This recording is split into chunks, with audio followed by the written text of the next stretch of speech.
Good morning, afternoon, evening, ladies and gentlemen. Westerosi! Welcome back to the game. It is now 2021, and as promised, we now have received the full update of 2021. It is a great day for us to restart back our hobbies, and what better ways to restart the hobby by going into some strategy talks and seeing what the community has to offer with some of the new tactics and strategies that we have coming into 2021. This new series will be intended to enlighten everyone within these new changes to see what some of us will be playing in the 2021 edition and what to look out, especially coming in from our faction experts. In this first episode, we're going to be talking about Targaryens, and today, in this episode, we're going to be joined with the one and only Khal Doggo. How are you doing, Kai? Hey, good. Very happy. I am super excited about the new updates, and I can't wait for weekends to come so we can play more games, because we only got one game in yesterday, and there's so many things to try. Yeah, I mean, the updates will definitely bring a lot of interesting builds for everyone, and I guess one thing that we need to consider is that because this is a new edition of the game, let's just throw away the previous knowledge of the previous edition, because I don't think it will do us any good in the new edition. I think let's try to sort of have a new mindset going forward and see what's new and see what's hot. Alright, so in the first segment, we're going to be talking about, first of all, the base deck of Targaryen. Disclaimer, I don't play Targaryen, that's why I got someone here who knows Targaryen inside out, has been playing Targaryen ever since they came out. Even when they're at the bottom tier of the competition, up until now, apparently they're considered as one of the strongest factions. What do you think about that? Well, you mean in the 2021 or Yep. before? Well, I think it's way too soon to declare anyone as the strongest faction, but I do feel that as overall the power level, the power level of the Targaryen, it went up across the board except for the dragon, which took a pretty big nerf, which isn't entirely unwarranted. So if we're talking about the base deck, I feel like the base deck is a lot better. Although there are some things that I'll be missing. The one thing that I will miss the most is Hit and Run, because Hit and Run is no longer in the base deck, and I always thought that was a really good card because it allows me to charge in and then get back out, and I can't do that anymore, unfortunately, and that's a pretty big loss. But there are also some very powerful new cards that we now gain, field control being one of them, because it's so versatile. You can do a lot of things with it. You can get your opponent to do something. They think that they can get into position, and then suddenly they can't. You can use it even as it is now. You can use it to cancel zone replacement effects from your opponent. There's just so many things this card can do. And we also have improved hitting power with Fire and Blood, which is much better than the old Fire and Blood, because now it can give you Sundering, it can give you rerolls to your charge. It's just way better than the old Fire and Blood. We also have old cards that now function slightly differently, such as Overrun, with now the window is cleaner, so you will no longer use your Overrun, and then your opponent can use counter charge, and then your Overrun does nothing. But at the same time, it no longer allows you to pivot, which is something that I think is very important. Something that some people may miss, because now it means that you have to line up your charge instead of like charging to the right, killing the unit on the right, and then you turn around charging to the left. And this means it is trickier to use, but an extra charge is still one of the most powerful effects that you can get in this game. So that's still a good thing. Another new effect that we have in the deck is called Swift Reposition, and this is a card that I really love because I think this exemplifies the outmaneuvering aspect of the Targaryen faction as a whole. It can be used at the start of any turn. It targets one friendly combat unit, and you can shift it to or maneuver 3 if you control the horse. And this just so good because it can be used offensively and defensively. It can allow you to get a unit into position for a charge that wasn't there before. It can get you. It can get one of your unit out of enemy charge range all of a sudden after the enemy sets up a charge. There's just so many things it can do, and because you can also maneuver when you have a horse with it, this means that a lot of our infantry units suddenly can turn around and charge enemies that would normally be outside of their line of sight. So it's a big improvement. I feel like nowadays the cards are it brings more impact every time I draw a card. I see it and I just feel okay. Now I can do this play. Now I can do that play, which is a lot better than the old deck, because in the old deck, and this is probably not just in Targaryen, you play Baratheon, so you know that there's right. There's a lot of times where you draw a card, you go, I can't do anything with this. Targaryen had it, Baratheon had it, a lot of factions have it. But thankfully, I feel like we're in better days now. So I'm very happy with the new base deck. I'm just quickly looking through the decks. I see no conflicting triggers in any of the cards, at least in the base deck. I think this is correct. Yeah. Except maybe... Yeah. Except maybe Blood of the Dragon and Swift Reposition. They're both started Yeah, any turn, but it's quite flexible when they do it, right? Because start at any turn is probably like the cleanest window that you have as a card. Yeah. Blood of the Dragons and both of them can be done at any start of any turn. So that's still okay. I don't see that as too big of a problem. So out of all those cards that is in the Targaryen space deck, which one would you think would be like the most impactful? People have been saying field control. I've been on the receiving end of field controls before as a free folk. It wasn't fun, but anything else that is catches your eyes? Well, field control is good, but also it is situational on the positioning and the ability that the opponents have. Sometimes it wouldn't even matter. Like, say, against a gun line, probably wouldn't matter too much. So my favorite of all the new cards is the new Fire and Blood, because it can give me Sundering or Vicious or Rerolls or both, if you control. And this is just a straight up pump of hitting power that I feel the Targaryens really need, because Sundering is very hard to get in our faction. We can get vulnerable tokens, that's not too hard. Sometimes we have Vicious here and there, but getting Sundering and re-rolling charge distance, these are two very powerful effects. And so, yeah, I think Fire and Blood is my favorite card, simply because it will always matter no matter what your opponent is. Especially if you do have already easy access to flanks. So with Sundering, it's only -2. Even like stack champs at 2+ armor save will sweat at 4+ charge with vulnerable from Screamers. So that's a very good card. And if your opponent is, let's say they have terrible armor to begin with, then you take Vicious. If they have terrible, their morale is, way too good, but they have decent armor, then you take Sundering. So it's always a choice. And there's 3 things you can do with it, and that's just very flexible. Sounds cool. So I think the base deck is looking quite powerful. There's a lot of overlapping triggers, and as you said, there's always any card for any occasion. So you can always use those cards anytime, especially whenever you're attacking. But there are also things that are defensive in nature, like sudden retreat. You can make a free retreat, or it's also inbuilt in like veterans. But let's get to that in a bit.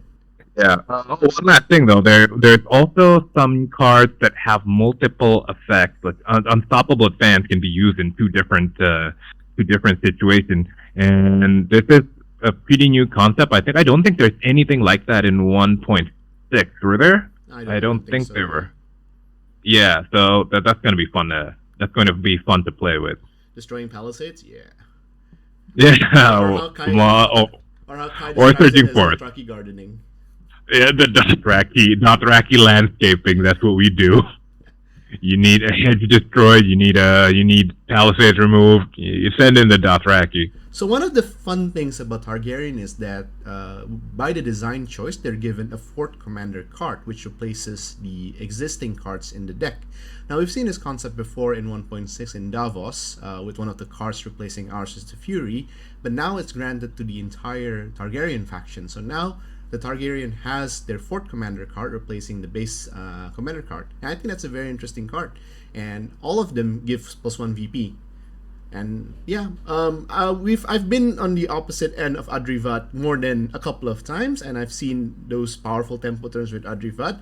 But out of all those commanders that you currently have in Targaryen, I'm gonna give a spoiler alert here. Who's your favorite commander? Khal Drogo. Well, well, as you can see, even yesterday we were playing a game after we got full spoilers, and we were thinking, hey, let's try the new stuff. I still came in with Khal Drogo, and Van Van just like, what? We have all the new ones, and you're still using the one that was spoiled months ago. Like, well, I'm sorry, but Khal Drogo is my man, and he has a really amazing ability set. It gives him offensive power with expert duelist. One extra damage is nothing to scoff at, especially if you can kill an attachment. Or if you're lucky, that's their general, that's their commander, and suddenly they don't have a commander. Iron Resolves also make his unit surprisingly tanky, because most of Dothraki cavalries are already morale 5, morale 4, even if their armor is only 5+, they become surprisingly tanky. And the other two very important thing two best cards that Drogo has, in my opinion. One is Assault Order, because it's an extra attack, which is very powerful, and I don't think we have that many additional attack abilities in 1.7. Assault Order is one of them. It can be used to attack or charge if you're targeting Drogo's unit. And my favorite card is actually Adrivat, because not only is it an attack buff, it can give you extra VP if you are able to kill an enemy unit with it, which is, it's not that hard. You can pick and choose with your mobility. So out of all the VP cards that the Targaryen has, this one is by far the easiest and most easy to use. It's just amazing, honestly. I see Drogo as a potential top commander for Targaryen in 1.7, and I'm happy for that, because he's my favorite commander. Are you gonna bite the bullet and put him in a unit of Flayed Men? Yes, but I do have plans for conversions. I bought an extra unit of Hrakar and Flail's Whip, same deal, right? So I'm gonna use those as my Flayed Men, so at least they will look aesthetically consistent with the rest of the army, which has always been my problem with using Drogo and Flayed Men. I hate that it doesn't look aesthetically. It doesn't look right aesthetically. So we'll see. Whenever Hrakar gets here, I'll also have a new Flayed Men. Wow, I mean, like, Kais has always been the fluff player. Even before he refuses to play Flayed Man at all. He just plays Drogo and Screamer, even when they were really, really bad, and even up until now, Screamer is decent. So yeah, kudos to Kai for sticking to his guns and playing Khal Drogo only in a unit that's fitting in the flavor. So yeah, I understand that Khal Drogo is your favorite commander, but who's your second favorite commander in the Targaryen? Now this is pretty consistent in 1.6. I always like Barristan Selmy for a lot of reasons. And the new Barristan Selmy is interesting to me because he has Embolden. And the reason is that now we can somewhat bring more Unsullied. And because we can bring more Unsullied, we can make a list that is entirely morale 4 or at least at 5 at worst. And with Embolden, suddenly across the board, you'll have morales of 3s and 4s. And for me, that's the best part. Mostly because there's so many goddamn Lannister players here, so a morale 3 for me is a blessing. Take that, Red Cloak. And he also has Knightly Vows, but I always consider that as a bonus ability. If it happens, if it triggers, it's good. If it doesn't, that's not a problem. But another thing you have to also realize is that the new Barristan Selmy's Night Vows, I believe, it is now triggered no longer before deployment. It is now chosen after deployment, and that's a big deal. No. So you can't just like, I'll put my nightly vow on this guy, and then you just put it on the other side of Selmy, right? You can see who's in front of them, who's in front of him, and then make the vows there. So it's a lot more user friendly. And he also has some cards that are very interesting. He has some damage buffs. Like I mentioned earlier that Thundering is a very hard thing to get in this faction. But Barristan Selmy has a card that is called Victory Comes Hard. And it is triggered after a friendly unit passes a panic test, which, as we've established before, it's going to be very easy in his list. And then the unit melee attack gains Sundering. Now, Sundering on the Unsullied Swordmasters with their always rerolls, with their 8 attacks, that is going to wreck a lot of things. Like, finally, you see armor in front of you, and you can actually dent it, even if you have to fight it from the front. He also has some control elements. Combat Prowess allows him to extend one condition token to cancel the effect of an ability or tactic card that targets an enemy unit.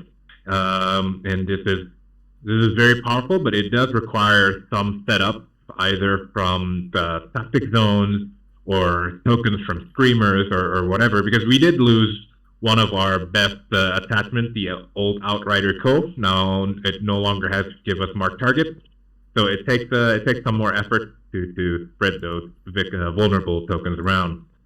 Who's your current token producer in Targaryen? My current what? The token producer right now? It is just the Screamers. They charge him, and then they put vulnerable tokens. So it's not as easy anymore. It used to be very easy. You just mark target everywhere. So yeah, it takes some list building to get around that now. Yeah. Also, there's Streamer codes that give martial training, which is weird because it doesn't synergize with the base Streamer unit. But hey, you can use it on your veterans. One note about Selmy is that his Legendary Boldness, 4th VP card, is very tricky to use. Your opponent can basically force you to lose it, because the condition for you to gain 1 victory point is if it ends, it's declared at the start of the round, but you gain the victory point at the end of the round if your unit is engaged, which means your opponent can just retreat or do anything or avoid you, and it will deny you your victory point. But if you're already on a vital objective and you use this card, it's a win-win. You know, if they try to engage you, you'll gain a victory point. If they don't, hey, you get the objective.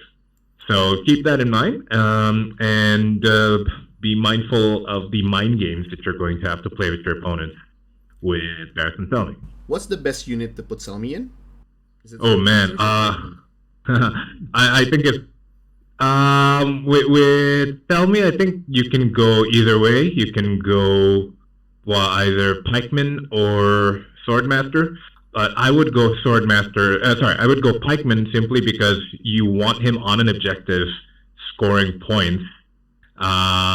So it helps you survive if your opponent gets closer, so that his extra VP card, Legendary Boldness, will be easier to pull off. And it's a 7-point unit. I've always been of the school of thought that you shouldn't put your commander on your most expensive unit. So on a 7-point unit, I think a commander is okay, because then you still have enough units to do the fighting while your commander sits on an objective. So yeah, I'll go with the Pikeman. What do you think of putting him in Dervishes? That's also quite interesting. Yeah, when you're putting him in Dervishes, keep in mind that Dervishes aren't as tanky as either of the Unsullied. because first the armor is pretty much the same, but the morale is 7. Oh, And considering the Selmy requires succeeding panic test, I don't find morale 7, even with emboldened, I don't find it to be consistent enough for that. So I'm not sold on Selmy in dervishes. all right. That's an interesting thought. So, who's your third favorite commander of all the things that spoiled? Well, basically, Okay. everything is spoiled. Third one is it was really tough. I was picking between Belwas and Grey Worm, and I keep because you only gave me we're only going to talk about 3, but I'm gonna go with Grey Worm, and it went down to 2 things. One, he has a card called Issue Command, which is I think one of the best cards in the game, honestly. When your commander unit activates, instead of that unit performing an action, target one friendly unit in long range then it can attack or charge.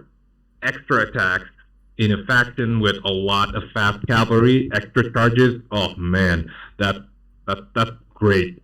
Although it does have to be in long range, but still, any extra attack abilities are great because they're so rare nowadays.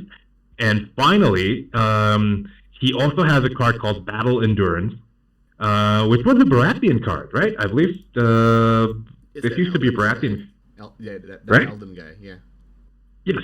Now, why I really like this card is because we have a lot of arrows, a lot of bows in Targaryen. And at the start of round 3, this attack, you attach it to a unit, and then they can reroll all their misses. That is 14 reroll dices for the veteran. On turn 4, they gain Thundering. 14 Thundering attacks rerolled for the veteran. In round 5, your veterans throw 14 rerolled Thundering critical blow attacks. And on turn 6, it'll delete anything because you'll have 18 attacks reroll Thundering with critical blows. I in Magic the Gathering, I'm a big green player, so I like all these big nasty swings that we can do, and this is perfect for it. Plus, it's Grey Worm. I love the characters. So Grey Worm and a unit of vets. But what would be then the unit to put Grey Worm in? Definitely, I would still go with the Pikeman. Now, the Pikeman at 7 points, people are complaining that they said the armor save is now 4+, and that's bad. But they are 7 points. There are 7 points, and to be honest, the old Pikeman was overkill to begin with. At 3+ shield wall, nobody even bothered going near it. So I would put him in a unit of pikemen for 2 reasons. One, this way he can sit on an objective while using issue command without losing your main attacker. Because if he's using issue command while he's on your hard hitter, what's the point of that? Like you're trading your hard hitter's activation for another unit's attack. But if he's on a tank, then he can just sit there and he can still contribute VP while letting the other guys fight. And because the pikeman gets a free attack when they are charged, his other ability, boldness and courage, also help that because it gives them more attack. And it's a tanky unit, good morale. I would say that baseline. That's just baseline category of what Commander Bunker should be. And something to note that Grey Worm also has a strange +1 VP because your opponent cannot get the effect of the +1 VP. But also, that's true. The condition is a bit difficult because it has to be destroyed. You have to have a friendly unit destroyed, which says to me that its combos also with Freedmen. Yeah, yes, I think so. Because those guys are gonna die easy, and on their own they don't do anything. They don't do much rather, but as a sacrificial piece, they're great because you can trigger so many things: Blood of the Dragons, Grey Worm's VP card. So yeah, I actually want to use them. So there you have it. We got the top three commander options here for Khal Drogo. So see which one that he's actually very interested in. Sorry, Khal Doggo. I kept mixing your name, your handle name, and the commander. I think a lot of people got confused over that one as well. Because it's meant I got confused over that one. it's meant to be Khal Doggo, not Khal Drogo. All right. Yeah. So in this last segment, we'll be talking about what list should you bring in 2021. The idea of this exercise is just to give some people some ideas, food for thoughts for what will be interesting upcoming in 2021. Because there are a lot of options, and when it comes down to a lot of options, I think a lot of people have some decision paralysis. I have decision paralysis when I'm making my Baratheon list because there's just so many to choose from. So this will give you guys some good idea of what a good list would look like. This list might not be competitive in the next like 2 or 3 months, but hey, this is the point of trying. We'll be trying out new stuff. So, Khal Doggo, what list are you bringing with us today? Okay, so the first one that I've been really excited about. This is a list with surprise surprises with Khal Drogo. It's an all cavalry. Well, almost all cavalry. There's one that's technically monster solo, so I guess that's not a cavalry unit. It consists of Jorah Mormont, the solo, the Wandering Knight, the unit that nobody touched unless they're trying to be funny in 1.6. It has a Dothraki Screamer, a Dothraki Outrider, a Dothraki Veteran, and a Dothraki Hurkar. That totals up to 28 points, which gives you options for 3 NCUs of which I went with Daenerys Targaryen, because removing tokens are great. I went with Illyrio for extra healing. And finally, I also went with Zaro, because Zaro is actually pretty flexible now. He can do a lot of things. Now, the cool thing about this is that it's actually 8 activations, and that is, I don't think that's easy to achieve anymore in most factions in 1.7, unless you have solos, of which we have a really good one in Jorah Mormont, the Wandering Knight, and he's there primarily to buff Outriders initially, because the Outrider bows shooting long range with rerolls and precision will be able to do a lot of damage, and if the opponent is in place, then he'll give that bonus to the Dothraki veterans, because those guys with 14 attacks, rerolling, and precision, that's going to take out a lot of things. So I think this is great. It can mow down light infantry. It has Hurkars that can ambush to take down backline units, and it's very mobile. Even if the enemy has heavy armor, which traditionally is the bane of Dothrakis, the precision that Jorah is granting, as well as some of Drogo's attack buffs, should be able to put a dent on everything but the toughest unit. So yeah, mobility plus 8 activations, for me, that's just sweet. I don't normally get to do a lot of that in the 1.6. So what kind of scenarios would you bring this type of list in? Okay, now I say this I say this a lot, but generally when you're playing the Dothraki, it's very rare that you're looking at the scenario because you're trying to wipe out your opponent, and that used to be a hit or miss. But nowadays with Drogo, because Drogo can kill the enemy commander, suddenly, it slows down the game because the enemy will not be gaining their VPs as fast. But if we're talking about scenarios, I would say I would use this in anything that doesn't require me to sit perfectly still in one place. So things like Feast for Crows. Feast for Crows, that's good because I can chase the opponent. So things like Feast for Crows, I think can be good because I can go around to the enemy backline. Well, Drogo can also sit on the far corner if you want.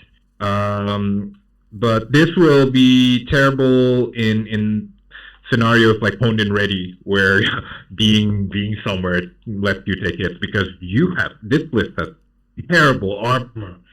So it will also be bad for scenarios like Dance with Dragon, because this is a mobility list. So when you carry the egg and your speed slows down, you're very vulnerable. Suddenly, you're no longer able to avoid the enemy, and even though the Dothrakis are not as fragile as they used to be due to increased morale, they still don't want to be caught up in a slugfest with the opponent if you can avoid it.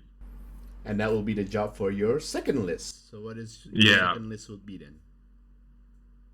Okay, so the second list is this one has Barristan Selmy. Barristan Selmy will be in leading a unit of Unsullied Pikemen at 7 points, and then it will have one more Unsullied Swordmaster.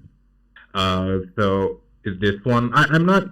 I haven't tried this one. Just to be clear, this is still very much a theoretical list because we haven't gotten to her car yet. So it's going to be 2 Unsullied, 1 Pikeman, 1 Swordmaster, and then the third unit will be a unit of Veterans because they will be my hammer, and then a unit of her car, rounding it up to a nice 28, and then 3 NCU at 12. The same NCU set as before, so Daenerys, Zaro, and Illyrio, which I think can really add the survivability of my Unsullied from the extra heal, extra blocks. So yeah, that's the 3 NCUs I like so far. But this is a 7-point activation. So 7 activation list. So it's not as mobile as the previous one, but it is much tougher. No love for the Mother of Dragon? So first of all, Mother Dragon, really cool model. I have them.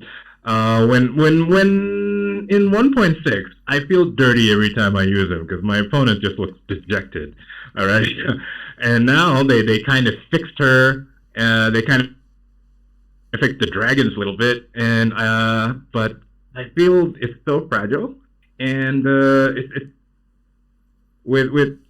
it can die pretty easily now because the nerf is a bit brutal. Not only are your dragons now forced to go into melee, but you can't recycle their defensive card. And dragons are, without that defensive card, Fire Made Flesh, dragons die pretty easy.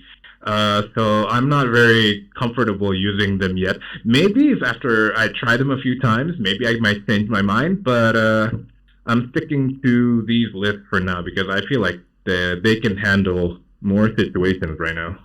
I think it's always refreshing to see Targaryen players not defaulting to Mother of Dragons. I know that in the late stages of 1.6, I think 95% of competitive Targaryen player just goes and run Mother of Dragons simply out of necessity, because there are simply no other choice that you bring on the highest level if not for the Mother of Dragons. But right now, I think all commanders seems viable, all builds seems viable, and it's just picking which one is your playstyle. As we can see right here, Khal Doggo prefers the mobility-based playstyle of, well, Khal Drogo, as well as sort of the defensive counterpunch style of Barristan Selmy.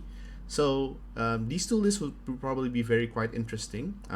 You guys definitely should try it out. We'll most likely try it out in our battle reports within the next couple of weeks. We'll be having some battle reports coming out.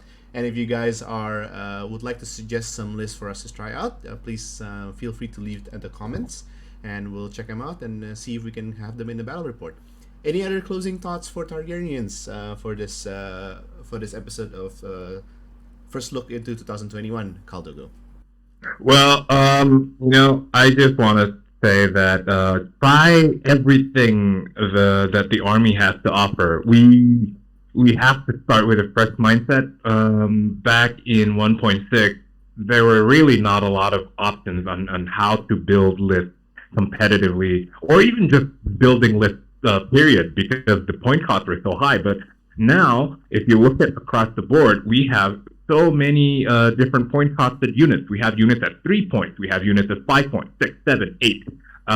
So you are allowed a much greater flexibility in how you want to build your units, simply because there's more different point costed units, and it's a whole new game. So try everything.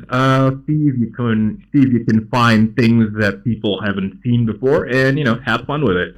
Yeah, would like to see some discussions about which units you think, which combination of commander and units you think would be most powerful in 2021. I know we'll be definitely trying it out and see if we can once again break the competition, because we do have a couple of tournaments coming up, and we'd like to see if we can up the challenge already. But yeah, thanks again, Khal Doggo, for your time. Thank you everyone for listening to No problem. to this first episode. We're gonna come back about next week with a couple more of these strategy talks. We're gonna have Baratheon coming up soon with Stannis, 1000 Lord Commander, and possibly some Lannister with some surprise guest coming up really, really soon. So stick around, and we'll see you guys next week. Bye for now.